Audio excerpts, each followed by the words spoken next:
Hi there, it's Dr. Kate from Pittsburgh Chiropractic and Wellness. I wanted to bring another brief video to you today, going over the differences between when to apply ice versus when to apply heat. And sometimes it's cut and dry, and other times there's some in-between phases where you may want to do either or both. And I'm going to get into that here too. So generally speaking, when you have a brand new injury, we like to call that an acute injury. It's something that within 24 to 72 hours, you're going to be safe using ice or cold therapy. And in doing so, what happens is when you use ice, it decreases inflammation and swelling and therefore helps decrease pain, or as we call it, an analgesic effect. So when you're in pain after an acute trauma or an acute injury, right after it happens, you're going to want to use ice to help decrease inflammation and swelling, and therefore will help reduce pain. Cold may also decrease tissue damage following an injury within 24 to 72 hours.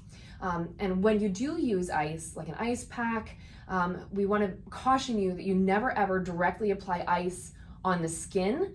You may get an ice burn. So you always want to use a thin protective barrier or a towel. Sometimes we use paper towel when you're using a cold pack, or even a very thin kitchen towel. It needs to be very thin so that it can penetrate through the tissues. An acronym I like to use whenever applying ice or cold therapy is CBAN, C-B-A-N.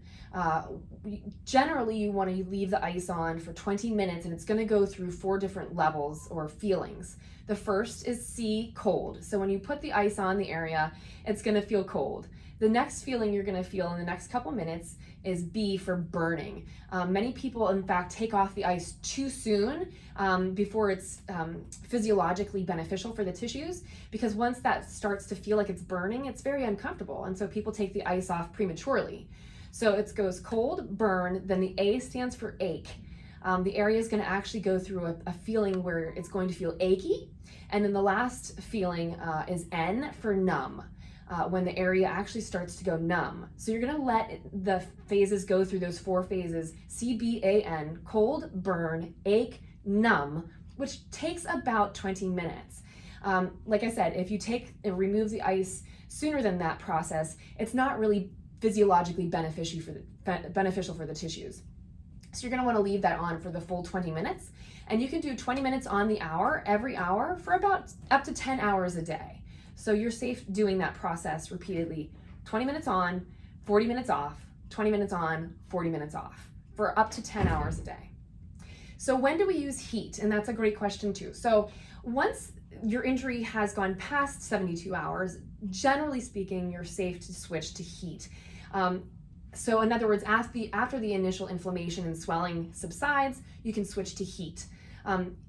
Applying heat stimulates blood flow. It helps bring blood flow to the area, and with blood flow comes oxygen, and with oxygen and blood flow comes healing, right? So that's going to stimulate the healing process. It's going to stimulate the tissues to regenerate the healing phase, and it may also decrease stiffness. So if you have chronic arthritis, it may even reduce some of the stiffness pains that you have.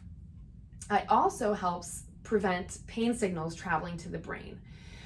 There is some thought out there in some of the physical therapy journals that actually suggest alternating ice and heat. So after the initial injury is over the 72-hour mark, you may, of course, switch between ice and heat application throughout the day. So again, we're going to stick to the 20 minutes of ice, and then you can go ahead and switch to heat for 20 minutes, then ice for 20 minutes, then heat for 20 minutes. And this is after the acute phase of the initial injury. So a lot of the physical therapy journals are suggesting alternating ice and heat. And again, what that does is it helps pump the blood and oxygen in and out of the area. So when you apply heat, we're pulling the blood and oxygen into the area, so we're stimulating healing. And then the ice application will pump the blood and oxygen out of the area. So it's kind of like an alternating effect. And that's a really cool concept. So the one thing we do want to avoid heat over any open wounds, dermatitis, or if you have diabetes.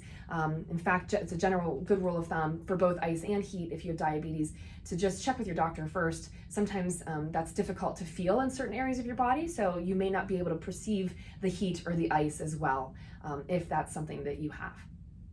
For chronic pain, if you're exercising, we suggest that you apply heat before your warm up, and it helps warm up your tissues and your muscles, and then to use cold after your exercise to help decrease that inflammation and pain. And of course, we want you to always get in here, get checked. If it's something that you are still uncertain of, please don't hesitate to call our office, come in, schedule for an appointment, check with your family doctor if you have any questions or if you're uncertain. So I hope that that's been beneficial, helping to explain ice and heat and when to use them. And we hope to see you soon. So if you have any questions or concerns, if you have another topic you'd like for me to discuss, shoot a message our way, give us a call, or let us know upon your next visit, and I'll get another video out to you soon. Bye, guys.